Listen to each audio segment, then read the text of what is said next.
오늘 하나님의 말씀의 제목은 화가 예수님입니다. 오늘 하나님의 말씀의 제목은 화가 예수님이십니다. 예수님이 이 땅에 오셔서 미술 교육을 받으셨는지 저는 잘 모릅니다. 왜냐하면 성경에 그것에 대해서 기록하지 않으셨기 때문에 그렇습니다. 하지만 대략 추측해 보건대 예수님은 그림 혹은 미술 교육을 받기는 조금 어려웠을 거라고 예상이 됩니다. 오늘 제목의 말씀이 무엇이죠? 근데 화가 예수님입니다. 좀 다른 의미가 있겠죠. 이런 말, 화가 예수님이란 말은 아마 처음 들어보셨을 것입니다. 두 가지 의미로 이렇게 제목을 붙여보았습니다. 첫 번째로는 말씀 화, 그렇죠? 화술할 때 쓰는 그 화입니다. 말씀 화자를 사용하여 화가 예수님, 그리고 두 번째로는 그림 화자를 사용하여서 화가 예수님이라는 두 가지 의미를 가지고 이 제목을 두었습니다. 예수님은 정말 말씀을 잘 가르치셨죠. 말씀을 많은 사람들에게 전했는데요. 천국 복음을 전하면서 그들이 정말 하나님의 말씀에 매료되게 그렇게 하나님의 말씀을 선포했고요. 그런데 오늘 예수님이 이 승천하시기 직전에 예수님의 마지막 말을 그들에게 전하고 승천하시는데, 저는 이 사건을 보면서 어떤 생각이 들었냐면, 예수님이 아주 큰 그림을 그리고 계시구나 라는 생각이 제 마음속에 들었습니다. 그래서 오늘 말씀의 제목을 이렇게 지어봤습니다. 만약 예수님이 이 땅에 계시고 성령님도 함께 이 땅 가운데 오셔서 역사하는 지구라고 한번 생각해 봅시다. 그러면 어떨까요? 그럼 어떨 것 같습니까? 여러분 상상해 보십시오. 두 분이 함께 역사하시면, 물론 지금 예수님도 이 땅 가운데 육체적으로는 계시지 않지만 영으로 우리를 위해서 중보하시고 성령님과 함께 일하심을 우리는 압니다. 하지만 그 예수님께서 이 땅 가운데 육신을 가지고 역사하시면서 성령의 역사가 그 가운데 계속 함께 하신다고 생각하면 어떨까요? 우리가 상상할 수 없는 큰 역사가 일어났을 것입니다. 하지만 우리 예수님은 자신의 육신을 가지고 있음의 한계를 분명히 아셨습니다. 예수님은 육신이 있으셨기 때문에 육신을 가지고 직접적으로 하나님의 일들을 행하실 수 있고 가르치실 수 있었지만, 그럼에도 불구하고 하나님의 이 복음이 땅끝까지 전파되기, 우리 8절 말씀에 땅끝이라는 단어가 나오는데 땅끝까지 전파되기 위해서는 자신의 이 육신이 한계가 있다는 것을 분명히 알고 계셨습니다. 그래서 성령님을 통해서 일하시는 더 큰 그림을 오늘 그리고 계신 것을 우리는 알 수 있습니다. 오늘 말씀을 통해서 예수님의 이 큰 그림에 관심을 우리가 가져야 됩니다. 예수님이 어떤 큰 그림을 그리시고 이 땅에서 승천하셨는지, 이 땅을 떠나셨는지, 우리 지구촌 새생명교회도 사도행전이라는 이 큰 그림의 작업에 참여해야 됩니다. 예수님께서는 지금도 자신이 그려놓은 이 큰 그림에 성령님께서 역사하시면서 부분 하나님의 그 그림을 그려나가고 계십니다. 하지만 우리가 속해 있는 이 지역, 우리가 속해 있는 이 베트남 땅 가운데 많이 죽어가는 우리 한인들, 그 디아스포라 한인들을 바라보며 우리가 무엇을 해야 되는지, 어떤 그림을 그려야 되는지 오늘 말씀을 통해서 우리가 잘 귀 기울이며 그리고 그 그림에 동참해야 될 줄 믿습니다. 첫 번째 포인트를 한번 말씀드릴게요. 첫 번째 포인트는 뭐냐면 여백의 그림을 그리는 우리입니다. 여백의 그림을 그리는 우리. 저는 작곡과 작사 작업을 20살 때부터 지금까지 해오고 있습니다. 사실은 최근에는 많이는 하고 있지는 않지만 제가 한 10년 전 그때 아주 많은 곡들을 썼고 작년에도 한 곡을 만들었었습니다. 저에게 작곡의 정의가 뭐냐고 이야기한다면 여러 가지로 표현할 수 있지만 오늘 말씀에 빗대어서 하면 음과 음 사이의 공간이라고 이야기하고 싶습니다. 음과 음 사이의 공간, 우리가 서스테인이라고 하는 땡 하고 사라지는 그 공간마저도 음악이라는 거죠. 그 공간을 잘 사용해야 좋은 음악이 나오게 되고 사람들의 마음을 편안하게 해주는 그런 음악이 나오게 됩니다. 우리가 삶을 살다 보면 남겨둬야 되는 여백이 있습니다. 아까 음악을 만들 때 그 공간처럼요. 여백의 그림을 그리는 사람들이 있는데 그것은 잘못된 일입니다. 왜냐하면 하나님의 예수 그리스도의 그 큰 그림에 예수님께서 남겨주신 그 여백이 있다면 그것은 분명히 의미가 있고 분명히 중요한 곳인데 그곳에 우리는 그림을 그리는 것 같은 그런 행동을 하는 사람들이 있다는 거죠. 여백은 이유 있는 공간이고 그 공간을 통해서 전체 그림을 완성하는 것이기도 합니다. 부르심의 목적을 잃어버리는 삶, 어떤 삶일까요? 의미 없는 인생이 되겠죠. 부르심을 잃어버린, 목적을 잃어버린 삶은 방향을 잃어버린 배와도 같습니다. 세상에는 하나님이 부어주신 법칙들이 있는데 그 법칙 중에 하나가 뭐냐면 예를 들어서 달리기를 우리가 한번 표현해 보겠습니다. 달리기를 막 했는데 준비 땅 해서 달리기를 뜁니다. 뛰는데 다들 이쪽 방향으로 직진으로 가야 되는데 나만 왼쪽으로 갔어요. 결승 지점이 이렇게 돌아서 저 끝이었다고 생각합시다. 내가 이쪽으로 절반 정도 갔는데 심판이 부릅니다. 아니 뭐 하는 거냐? 왜 이쪽으로 뛰어야지 일로 뛰는 겁니까? 라고 해서 부릅니다. 어디로 부르죠? 시작점으로 부릅니다. 이곳에서 잘못된 길에서 바로 결승점으로 갈 수가 없다는 것입니다. 그것이 일반적인 진리이고 우리가 알고 있는 법칙입니다. 모든 곳에 적용이 되죠. 우리가 잘못된 그림, 여백의 그림은 다시 그 피스를 잘라버릴 수밖에 없고 다시 그 그림을 그려야 됩니다. 우리가 베트남 언어로 한번 예를 들어서 생각해 볼까요?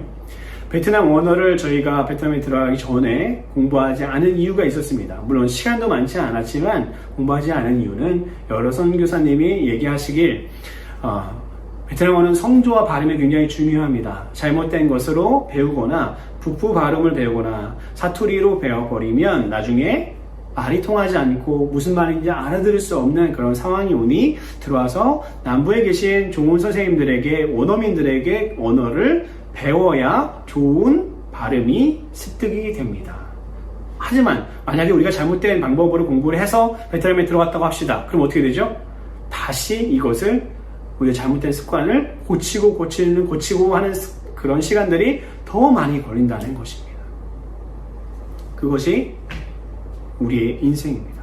우리가 우리의 인생을 하나님께서 그리지 말라고 한 그 여백 가운데 혹은 그 여백을 넘어 그 종이 바깥에 그림을 그리고 시작할 때 그 그림은 쓸데 없어지고 다시 시작해야 된다는 것입니다.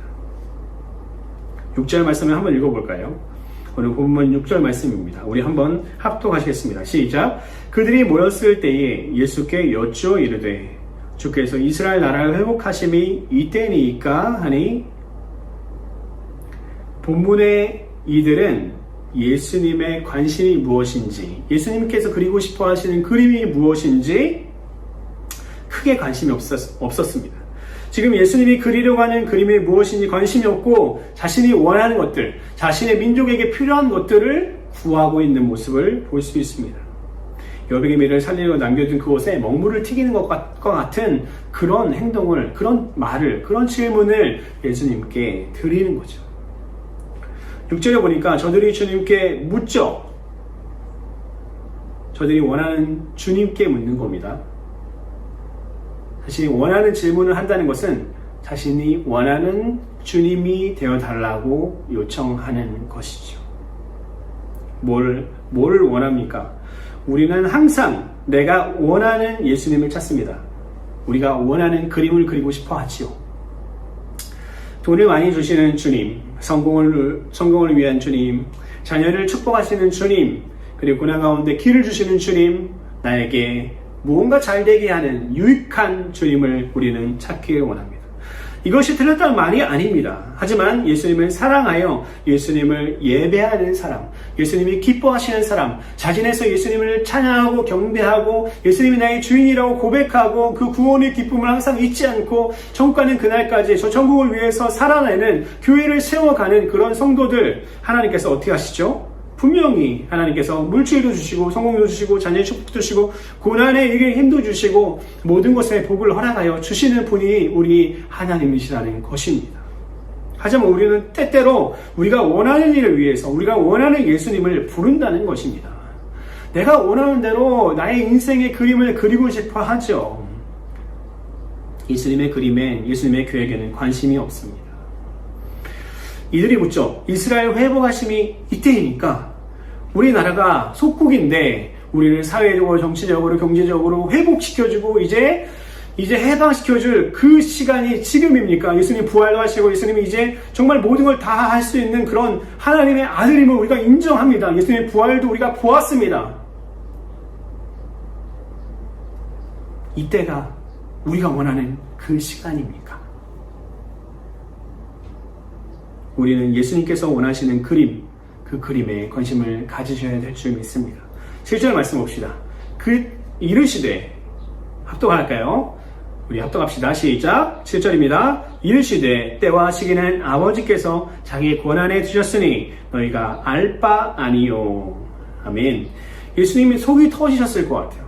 이제 곧 어떻게 해야 돼요? 예수님 승천하셔야 돼요. 예수님 제자들은 몰랐지만 예수님은 곧 승천하셔야 돼요. 그래서 지금 이게 유언과 같이 한마디 이제 던져놓고 성령을 받으라. 그 성령을 받으면 증인이 될 거라고 예수님께서 얘기하시고 이제 떠나셔야 되는데 예수님의 제자들의 질문이 참 예수님 마음을 참 답답하게 했을 것 같습니다.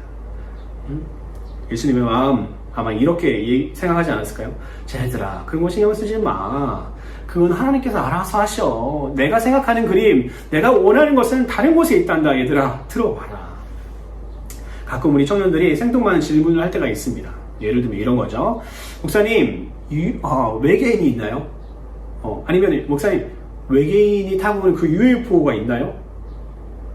성경에 나시린이라고 나와 있는데 유튜브 찾아보니까 나시린이 외계인이라고 표현하는 그런 종교들이나 사람들이 있던데 그게 정말 사실인가요? 이런 질문들을 하죠. 그럼 저는 그렇게 얘기합니다. 나도 몰라. 저는 나도 몰라. 나도 몰라요. 저는 모릅니다. 왜요? 정답은 뭐냐면 성경이 말씀하신 것 이외에는 알려고 할 필요가 없다는 겁니다. 하나님께서 완전하신 분이기 때문에 전에 뭐라고 했습니까? 성경 한 구절에 300개에서 500개 그 이상의 의미와 뜻이 그 안에 숨겨져 있다고 합니다. 사람이 발견한 것만이요. 하나님의 그 지혜와 지식이 얼마나 깊으신지 우리가 파도 읽어도 평생 그 말씀을 700번, 1000번 성경을 통독해도 하나님의 의미는 새롭게 우리에게 다가오는 줄 믿습니다. 그런데 우리가 몰라도 되는 것들을 가지고 현혹하는 자들이 있죠. 누구죠? 우리 또 그 있잖아요. 누구요? 신천지. 그죠? 신천지. 이 사람들은 와서 질문을 합니다. 구원파. 너 구원 받았니? 질문을 하기 시작해요. 도를 아십니까? 와서 질문을 해요. 여호와 증인들은 와서 질문을 합니다. 너희들 믿고 있는 것이 잘못되고 그 방법이 잘못됐다고 합니다. 제7일 안식교. 모든 잘못된 종교들은 질문합니다. 그리고 기존 교회를 부정적으로 이야기합니다. 기존 교회들을 부정적으로 이야기하는 단체들은 건강한 교회가, 건강한 단체가 대부분 아님을 여러분들은 인식하셔야 됩니다. 유혹하는 겁니다. 하와야, 이거 먹으면 정말 어떻게 된대? 어떻게 된대? 질문하죠. 반박하는 겁니다. 우리는 우리의 하나님의 마음이 어디에 있을까 고민해야 됩니다. 예수님의 마음이 어디 있을까? 지금 오늘 지금 여러분들 어떻게 소파에 앉아서 이렇게 예배 드리세요? 아니면은 바닥에 앉아서 이렇게 핸드폰을 보면서 예배 드리세요? 어디서 예배 드리세요? 그 자리에서 생각하는 겁니다. 예수님의 마음이 어디 있을까? 나를 통해서 예수님의 마음이 어떻게 전달되어야 될까? 예수님께서 그림 그리시는 그 그림은 어떤 그림일까? 나는 그 그림의 어떤 부분을 내가 참여해서 그림을 함께 그려야 할까? 사도행전 1장이 시작됩니다. 사도행전 1장 말씀이 쭉 진행되는데 지금도 사도행전은 이어져 가고 있다고 하죠.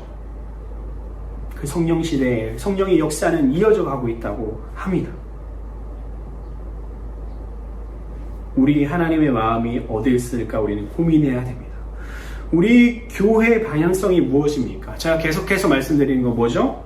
광고 시간에도 얘기하고 설교 때도 얘기하고 만나면 얘기하는 것 무엇입니까? 하나님 기뻐하시는 교회, 하나님이 기뻐하시는 개인, 하나님이 기뻐하시는 자녀, 하나님이 기뻐하시는 사업장, 하나님이 기뻐하시는 직장이 되어야 된다는 겁니다. 그랬을 때 하나님께서 원하시는 그 일을 감당하는 그 직장, 사업장, 가정, 교회가 하나님께서 기뻐하시는, 하나님께서 사용하시는, 그렇게 원하시는 교회라는 것입니다. 일단 우리의 관심은 바로 하나님의 관심, 예수님의 관심, 특별히 성령님의 관심에 우리의 관심이 있어야 합니다. 성령님은 교회를 세우는 것에 큰 관심을 가지고 계신 분이에요. 교회를 세우는 것에. 우리가 사도행전 역사 또 사도 바울을 통해서 복음 전파된 이방 많은 지역들에 뭐가 세워졌냐면 회당으로 가능했죠. 하지만 하나님께서는 교회를 세우셨습니다. 교회를 통해서 하나님께서 그 지역을 복음화하시고 계신 것을 우리는 볼 수 있습니다. 지금도 이 마지막 때에도 선교 전략이 무엇이냐, 옛날에 센터를 세웠는데 지금 센터를 세우지 맙시다. 돈 들여서 많이 세우면 현지인들에게 뺏기고 뭐 이런 얘기들이 전해집니다. 그리고 학적으로 뭡니까? 결론적으로 다시 뭡니까? 교회로 돌아왔습니다. 우리가 교회를 세워야 합니다. 교회를 세웁시다.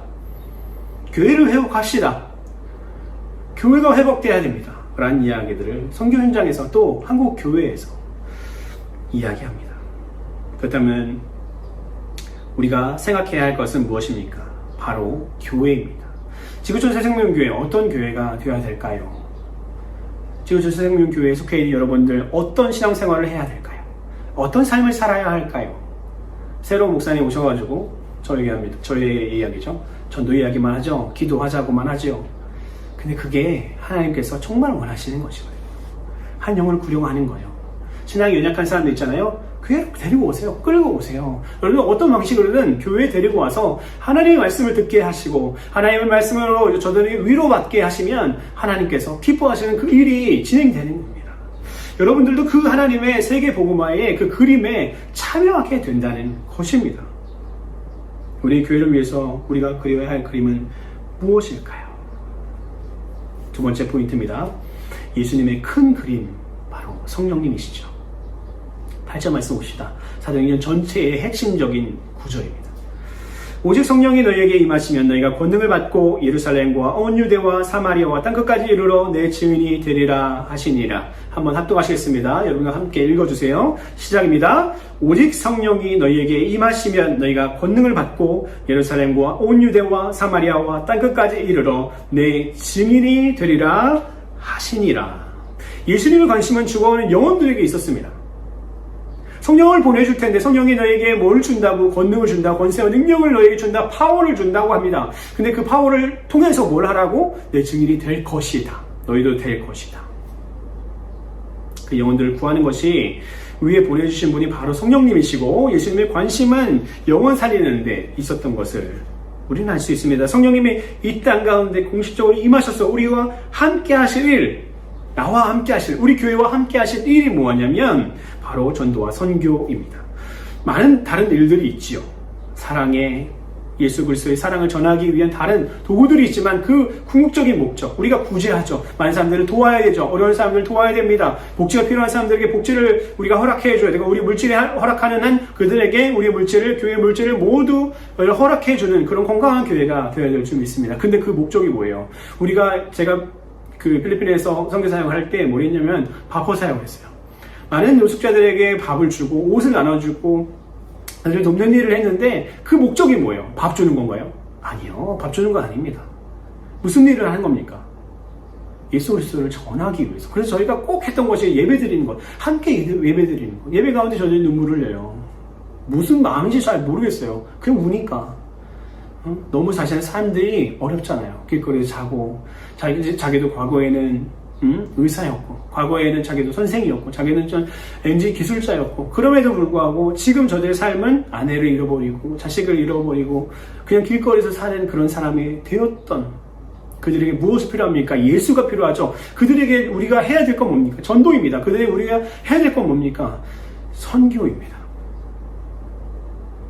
그래서 성령 시대인 지금은 성령께서 사용하시는 성령의 사람들이 필요합니다. 우리가 정말 중요한 이 교리가 하나 있는데요. 그것은 뭐냐면 예수님의 완전한 신성과 완전한 인성이 있습니다. 예수님은 이 완전한 신성과 완전한 인성을 가지셨기 때문에 그는 직접적으로 하나님의 사역을 그가 하실 수 있었습니다. 선지자를 통해서 하지 않으셨고 본인이 직접 가서 전도하셨지요. 평생 그는 전도 사역을 감당하셨습니다. 그런데 우리 성령님은 영적인 존재이기 때문에 그분의 역사하심은 누굴 통해서 가능합니까? 사람, 성령께 순종하는 사람을 통해서 이루어진다는 것입니다. 여러분, 성령께 사로잡힌 사람, 이상한 사람 같죠? 방언하고 그러면 이상한 사람, 그렇지 않습니다. 성령께서는 사로잡으면 그 사람을 통해서 하나님이 놀라운 일들을 행하시는데요. 그게 특별한 사람이 아니에요. 목사님, 선교사님 혹은 특별한 하나님의 은사를 받은 하나님의 사람들이 성령의 충만을 받은 성령의 사람들이 아니라 바로 모든 사람 한 사람 한 사람이 성도 한 사람 한 사람이 바로 성령의 사람이 되어야 되는 것입니다. 그래서 성령이 명령하시는 대로 순종해야 된다는 것입니다. 아침에 일어나면 여러분 그 베스트셀러 아시죠? Good Morning, Holy Spirit 이라는 책이 있습니다. 아침에 일어나면 뭐 하라는 거예요? 성령님 안녕히 주무셨어요? 식사할 때도 성령님 잘 먹겠습니다. 길을 갈 때도 성령님 저를 통해서 오늘 하시고 싶은 일이 무엇이세요? 설거지 하다가도 성령님 내가 성령이 기뻐하시는 일을 하고 싶습니다. 라는 고백들, 물음들 그것을 해야 된다는 겁니다. 그 사람이 뭐예요? 하나님께서 쓰기 편한 질그릇이라는 겁니다. 그래서 성령 시대인 지금은 성령의 사람들을 하나님께서 찾고 계십니다. 적용입니다. 우리는 성령의 사람들이 되어야 합니다. 분명합니다. 그분이 함께 하시면 우리는 파워를 얻게 돼요. 그 목적은 증인이 되기 위해서라고 오늘 8장 본문 말씀을 말씀하고 계십니다.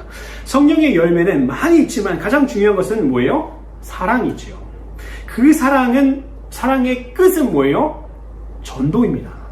여러분들 아무리 여러분들 자녀를 사랑한다, 남편을 사랑한다, 부인을 사랑한다, 내 친구를 사랑한다 강하게 말하면요 거짓말이에요. 전도 없는 사랑은요 그들 천국 못 가면 분명히 지옥 갑니다. 여러분 주변에 좋은 사람들 너무 많죠? 그들에게 천국 지옥 얘기 해주세요. 기분 나빠하겠죠. 잘해주다가 한 번씩 얘기하셔야 됩니다. 정말 예수 믿지 않으면 지옥 가. 언니 꼭 예수님 믿었으면 좋겠어. 내가 밤마다 기도하잖아. 내가 새벽마다 기도하잖아. 우리 교회가 언니를 위해서 기도하고 있잖아. 우리 목사님도 언니를 위해서 기도하고 있어. 응? 우리 성도님들 위해서 제가 전도회 되는 또 교회 나오셨던 분들을 위해서 기도하고 있는데 여러분들 기도하고 있지 않습니까? 그리고 전도해야 되지 않겠습니까? 사랑은 전도입니다. 영어 성경 한번 볼까요? 8절을 보면 단 한 단어가 우리 눈에 첫 번째에 보이는데 but이라는 단어입니다. 7절에 보니까 이런 말씀이었죠. 너희들은 회복의 때를 알 필요가 없단다 얘들아. but 하지만 이라고 하면서 뭐라고요? 8절에 시작합니다. But you will receive power when the Holy Spirit comes on you and you will be my witness. 뭡니까? 순서대로 얘기하면 네가 파워를 갖게 될 거야. 능력을 갖게 될 거야. 권세를 갖게 될 거야. 성령님께서 너에게 임하시면 너는 뭐가 된다고요? 증인이 된다. 이런 순서입니다. 얘들아 내가 그리는 그림은 그런 것이 아니야. 하지만 너에게 힘을 줄 거야. 너희들이 힘을 얻을 거야. 능력을 얻을 거야. 파워를 얻을 거야. 그러면 사람들이 뭐 어떻게 생각할까요? 우리에게 파워를 주셔가지고 뭔가 사회 개혁을 일으키려나? 우리를 회복시키려고 우리를 사용하시려나? 정답이죠. 근데 저들이 원하는 회복이 아니라 하나님께서 예수님께서 그림 그리신 그 회복을 예수님께서는 이야기하시는 겁니다. 언제요? 성령이 임하실 때요. 성령이 임하시면 그 힘으로 너희의 목적을 이루는 것을 사용하지 말아라. 그 힘을, 그 파워를. 그리고 뭘 이룰 때요? 예수님의 그 그림을 이루어가는, 예수님의 그 그림을 함께 그리는 그 일에 너희든 그 능력을 사용해라 라는 겁니다. 그게 뭐예요? 증인의 삶입니다. 더 분명하게는 전도자의 삶이죠. 증인을 위해서 하나님께서는 파워를 주십니다. 이것은 개인의 욕심을 위해 사용하는 것이 아니라고 분명히 얘기합니다. 적용입니다. 우리는 성령의 충만함을 다른 목적을 위해 사용하면 안 됩니다. 돈, 성공, 자녀, 축복, 문제 해결, 이런 수단으로 우리는 사용하면 안 된다는 것입니다. 예를 하나 들어볼까요? 치료의 은사, 예언의 은사, 이런 은사를 갖고 계신 분들이 있습니다. 굉장히 귀중하고 소중하게 이 은사를 사용하시고 끝까지 겸손함으로 교회를 섬기시고 교회를 세워가는 그 은사잖아요. 은사는 교회를 세워야 됩니다. 무조건 성령의 은사이기 때문에 성령은 뭐 한다고요? 교회를 세우는 분이십니다. 가장 큰 그가 관심에 있는 것이 교회라고 했잖아요. 근데 그 은사를 뭘 위해서 사용해요? 개인의 이익을 위해서 사용하기 시작합니다. 처음에는 안 그랬어요. 순수하게 하나님의 사람들을 위해서 기도해주고 예언해주고요. 그들을 치료해주는 그런 역할을 쭉 하다가 보니까 그 사람들이 감사해서 밥도 사고요. 좋은 음식도 갖다 주고요. 또 헌금도 해주고요. 하다 보니까 그것이 주인이 되었습니다. 그래서 돈을 받기 시작합니다. 그걸 통해서 나 자신의 이익을, 좋은 차를, 좋은 집을, 좋은 집 하기, 이게 죄책감이 드니까 어떻게 해요? 기도원을 세웁니다. 그래서 그걸 통해서 자신이 타락하기 시작합니다. 그게 뭐예요? 성령의 충만함으로 그 능력을 받았는데 그 능력이 나의 개인의 이익을 위해서 사용된다는 것입니다. 증인의 삶을 위해서 사용해야 되는데 잘못 사용한 예의인 겁니다. 성령님을 사람을 찾고 계십니다. 그 사람에게 증인의 삶에 능력을 주시고 그가 원하는 삶을 사는 사람에게, 성령이 원하시는 삶을 사는 사람들에게 하나님께서는 천국에 쌓을 수 있는 상급을 허락하실 뿐 아니라 이 땅 가운데서도 복을 허락해 주실 줄 믿습니다. 그게 맞습니다. 또 8절 말씀해 보면 그 능력받은 사람들이 어디서 먼저 역사를 이뤄내는지 우리가 볼 수 있습니다. 인하고 가장 먼저 나온 게 뭐예요? 예루살렘에서 먼저 역사가 일어납니다. 우리가 속해 있는 작은 곳, 먼저는 가정일 수 있겠네요. 내 안에서 먼저 부흥이 있어야 됩니다. 우리 가정에서 먼저 부흥이 있어야 됩니다. 우리 교회 안에서 먼저 부흥이 있어야 됩니다. 호치민 부흥 안에서 우리가 부흥이 있어야 됩니다. 그것이 확장되는 것이 작은 것에 충성하면 하나님께서 큰 것을 허락하시는 것 우리가 잘 알지 않습니까? 저번 주 말씀에 우리가 보았던 것처럼 작은 순종이 큰 기적을 만들어낸다고 우리가 분명히 말씀을 들었듯이 오늘 말씀도 마찬가지입니다. 작은 것에서 충성할 때 하나님께서 큰 것으로 땅끝까지 역사를 이루어 나가신다는 겁니다. 온 유대와 사마리아와 땅끝까지 하나님께서 확장해 나가시는 것은 무엇을 통해서? 우리의 순종을 통해서입니다. 세 번째 포인트입니다. 천국에 그리는 그림, 우리의 미래를 이야기하는 겁니다. 천국에 그리는 그림.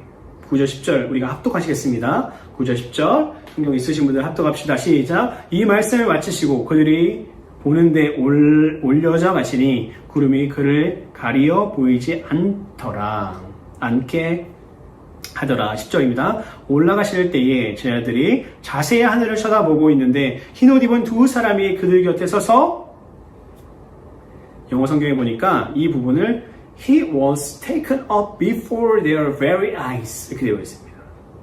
들려 올라가셨죠? 들려 올라가신 그 분이 어떻게 되냐면 우리 6절 말씀, 첫 말씀에 보니까 they, 그 사람들이요, 예수님이 있고 예수님 사이 주변에 이렇게 둘러싸고 있다고 되어 있어요. 어떻게 되냐면 they gathered around him 이렇게 되어 있습니다. 예수님이 계셨고 예수님이 주위를 뺑 둘러서 이렇게 둘러싸여 있다는 겁니다. 그 사이에 예수님께서 말씀을 마치시고 승천하십니다. 그러니까 얼마나 신기했겠어요. 처음 보는 광경 아닙니까? 예수님께서 하나님의 아들이라는 것을 알고는 있었지만 부활의 그 영광을 보았지만 승천하는 건 또 다른 모습입니다. 그리고 예수님을 뚫어져라 쳐다봅니다. 뚫어져라 쳐다봅니다. 이 10절 말씀 보니까 이런 표현이 있습니다. intently라는 표현이 있는데 집중하여 열심으로 예수님을 뚫어져 봤다는 겁니다. 뚫어져라 봤다는 겁니다. 예수님을 본 사람들, 승천을 부인할 수 없었습니다. 이 사람들은 예수님의 부활도 경험했던 사람들입니다. 예수님의 부활이 가짜가 아닙니다. 예수님의 부활은 요세푸스 전집에 기록되어 있는 역사학자들이 기록하고 있는 사건이기도 합니다. 이것은 예수님의 부활과 같았죠. 예수님의 부활을 실제로 경험한 그들은 예수님의 승천까지도 눈으로 보게 됩니다. 이들은 절대로 예수님을 부인할 수 없는 자들이 되었고 예수님의 증인이 됩니다. 예수님의 증인은 누굽니까? 예수님의 증인은 누굴까요? 바로 예수님을 경험한 자입니다. 여러분들, 믿음은 무엇일까요? 보지 못하는 것들의 실상. 우리는 눈으로 예수님의 부활을 초대교회 성도들처럼 보지 못했습니다. 우리는 예수님의 승천을 예수님 초대교회 성도들처럼 보지 못했습니다. 하지만 우리는 믿음의 눈으로 그 사건을 보았고 예수님을 경험했습니다. 예수님의 살아계심, 하나님의 살아계심과 성령님의 역사를 우리는 경험했습니다. 그것 때문에 우리는 살 수 있고 예수님을 버릴 수가 없는 존재입니다. 그런 자들은 뭐가 된다고요? 8절 끝절 말씀 보니까 증인이 된다고 했습니다. 증인이. 이들은 증인이 될 수밖에 없습니다. 이 광경을 본 모든 사람들은 증인이 되었습니다. 하지만 이 자리에 있었던 모든 사람들이 다 목숨을 걸고 주 예수 그리스도를 위해서 죽었나요? 그렇지 않았을 것입니다. 아마 그 중에 몇몇은 천국에 가지 못한 사람들이 있었을 것입니다. 왜요? 끝까지 자신의 믿음을 지켜내지 못했기 때문에 그렇습니다. 예수님이 이런 말씀하셨죠. 비유로 마지막 때에 내 믿음을 보겠느냐. 우리 믿음은 지켜야 되는 겁니다. 여러분, 한국에 있으나 베트남에 있으나 여러분 가족과 함께 있으나 편리하나 어렵나 문제 가운데 있으나 여러분들 편안한 가운데 있으나 여러분들 믿음을 지켜야 될 줄 믿습니다. 아멘. 그리고 11절에 보니 흰 옷 입은 두 사람이 그들 곁에 서서 이야기하죠. 이르되 갈릴리 사람들아 어찌하여 서서 하늘을 쳐다보느냐. 너희 가운데 하늘로 올려지신 이 예수는 하늘로 가심을 본 그대로 오시리라 하였느니라. 우리의 소망이 여기 있습니다. 예수 그리스도께서는요 올라가셨지만 마지막 때의 심판자로 다시 오십니다. 그 예수님을 믿는 우리가 얼마나 감사하고 감격적인 이야기입니까? 우리 신앙이 이것 빼고 저번 주에도 말씀드렸지만 천국 소망 없이는 아무 의미가 없습니다. 저도 나이가 옛날 10대였던 것 같은데 벌써 40대로 들어왔고 조금 있으면 이제 60대, 70대가 되겠죠. 살같이 빠른 그 인생 가운데 우리가 천국 소망이 없으면 무엇에 소망을 두고 살겠습니까? 세상 쾌락이요, 즐거움이요, 가족들 화목한 거요, 음식을 만들어서 맛있게 먹는 거요, 잠깐입니다. 아주 잠깐의 쾌락일 뿐입니다. 지나가는 이슬과 같은 것입니다. 하지만 우리 천국의 소망, 예수 그리스도께서 우리를 데리러 오신다는 그 소망이 있기 때문에 우리는 살 수 있는 것입니다. 우리에게 소망이 있는 것입니다. 예수님께서는 승천하셔서 우리를 위해서 천국을 예비하신다고 분명히 말씀하셨고 그 천국의 소망을 둔 신앙생활을 우리는 해야 됩니다. 모든 눈물, 우리 계시록 3장 4절 제가 읽어드리겠습니다. 모든 눈물을 그 눈에서 닦아주시니 다시는 사망이 없고 애통하는 것이나 곡하는 것이나 아픈 것이나 다시 잊지 아니하리니 전 것들이 다 지나갔음이로라. 첫 번째 우리의 인생, 지금의 저의 인생입니다. 죽으면 어떻게 됩니까? 두 번째 인생이 영원한 영광 가운데 하나님과 함께 사는 그 인생이 눈물도 없고 슬픔도 없고 애통하는 것도 없는 그 인생이 시작됩니다. 이번 주에 또 지인 한 분이 천국에 가셨습니다. 한국에 나와 있는 동안 장례식들이 굉장히 많은 것 같은데요. 그들의 가족이 얼마나 힘들고 어려울까 생각해 봤습니다. 저에게도 따뜻하게 대해주셨던 목사님이셨는데 천국에 가셨습니다. 하지만 제가 그렇게까지 슬퍼하지 않는 이유는 그분이 천국에 있기 때문에 그렇습니다. 우리에게 위로가 되는 것은, 하나님의 위로가 있는 것은 목사님이 천국에 가셨기 때문에 그렇습니다. 우리 다시 만날 거잖아요. 우리가 소망을 둬야 할 곳은 천국이고 우리의 미래에 그려야 될 곳은, 우리의 미래를 그려야 될 것은 노후 준비가 아니라, 노후 준비를 위해서 그리는 그림이 아니라 저 천국에 우리의 그림을 그려야 될 줄 믿습니다. 천국 아니면 지옥이지 않습니까? 결론입니다. 우리의 말씀을 통해서 우리는 세 가지를 보았습니다. 세 가지. 첫 번째, 여백의 그림을 그리는 우리. 예수님의 마음을 아랑곳하지 않고 우리 마음대로 우리 인생의 그림을 그리는 우리의 모습을 보았습니다. 그래서 예수님의 그림에 관심을 갖자입니다. 두 번째는 예수님의 큰 그림, 성령이십니다. 성령님이 이 땅 가운데 오셔서 역사하실 그 역사, 그 큰 넓은 그림 안에 우리도 함께 사도행전의 그 역사를 써나가자, 그림 그려 나가자입니다. 하나님께서 우리에게 허락하신 그 부분이 어디인지 우리는 정확하게 모르지만 그 곳 가운데 주님의 사역, 위트네스의 사역, 그 증인의 삶을 우리는 살아내야 된다는 것입니다. 세 번째로 천국에 그리는 그림입니다. 우리의 미래, 우리의 소망은 어디에 두는 겁니까? 천국에 두는 것입니다. 우리의 소망을 천국에 두어야 하고, 우리가 노후가 아니라, 노후에 우리의 결론을 두는 것이 아니라 천국에 우리의 결론을 두고 사는 인생이 되어야 된다는 것입니다. 우리는 예수님의 마음을 읽어야 합니다. 그리고 그분이 그리고 싶어하는 그림을 함께 그려나가야 될 줄 믿습니다. 지금 전세생명교회가 어떤 교회가 되어야 됩니까? 주님이 기뻐하시는 교회, 주님께서 그리고자 하시는 그 그림을 그려드리는 그런 교회가 되어야 될 줄 믿습니다. 우리의 관심 밖에, 우리의 인생을 예수님의 관심 밖에 우리의 인생을 허비하잖아요. 우리가 원하는, 지금 우리가 행복한 것 같지, 지금 우리가 하는 것이 옳은 것 같이 보이지만 하나님의 말씀에 그것이 옳지 않다라고 한다면 우리는 그것에 인생을 허비하면 안 됩니다. 그것은 실패자의 인생이 될 가능성이 크다는 것입니다. 마태복음 7장 21절에 보니까 나더러 주여 주여 하는 자마다 다 천국에 들어갈 것이 아니요 다만 하늘에 계신 내 아버지의 뜻대로 행하는 자라야 들어가리라. 아멘. 여러분들, 오늘 말씀 받은 세 가지 행하셔야 천국에 들어갈 수 있습니다. 여러분들, 하나님의 말씀에 순종하고 행해야 하나님께서 예비하신 그 천국에 들어갈 수 있다는 것입니다. 사랑하는 우리 지구촌 스승명교회 성도님들, 너무나 뵙고 싶고 너무나 베트남에서 함께 예배드리고 싶지만 우리가 정말 더 사모해야 될 것은 무엇이냐면 저 천국을 사모해야 될 줄 믿습니다. 우리가 하루라도 예수님이 없이 살아보십시오. 이틀, 3일만 되면 우리 영적으로 메말름을 느끼게 됩니다. 정말 하나님께서 많이 멀어져 있는 것 같습니다. 여러분들 삶 가운데, 오늘 말씀 가운데 성령님께서 여러분들 마음 가운데 말씀하신 그것 한 가지라도 붙잡고 열심으로 이 한 주간을 살아내는 여러분들의 가정과 삶과 자녀들이 되었으면 좋겠습니다. 시간 기도하겠습니다.